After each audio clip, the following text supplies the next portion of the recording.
اور حقیقی پرسہ یہ ہے کہ ہم بیوی کی معرفت حاصل کر سکیں، اور اگر کسی کی معرفت حاصل کرنی ہو تو اس کا ذریعہ اگر وہ ہمارے سامنے ہے تو اس کے پاس جانا ہے، اور اگر وہ سامنے نہیں ہے تو اس کا ذریعہ اس کا کلام پڑھنا ہے۔ ہم میں سے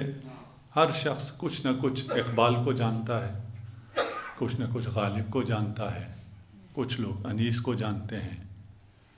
اقبال کی تو ہم نے تصویریں دیکھی ہوئی ہیں، غالب کی کوئی تصویر بھی نہیں دیکھی، اقبال کی ہم نے کبھی آواز بھی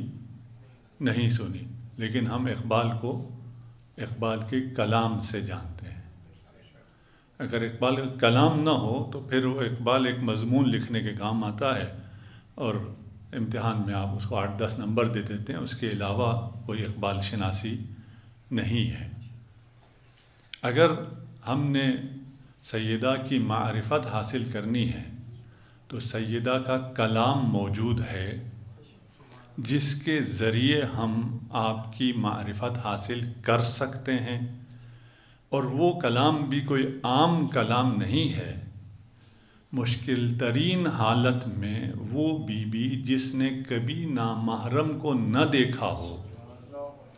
اسے دربار میں آنا پڑا ہے، اور دربار میں آ کر اس نے جو کچھ ارشاد فرمایا ہے وہ اس لیے ارشاد فرمایا ہے کہ ہمارے کانوں تک بھی وہ آواز پہنچ جائے۔ وہ خطبہ الحمدللہ ہمارے درمیان موجود ہے، لیکن صرف موجود ہے۔ ائمہ اپنی اولاد کو جہاں قرآن حفظ کراتے تھے وہاں اس خطبے کو بھی حفظ کراتے تھے۔ تو ہم پر فرض ہے کہ سارا سال اگر نہیں پڑھ سکتے، ایام فاطمیہ میں کم از کم ایک دفعہ یہ خطبہ ہم پڑھیں۔ اس کی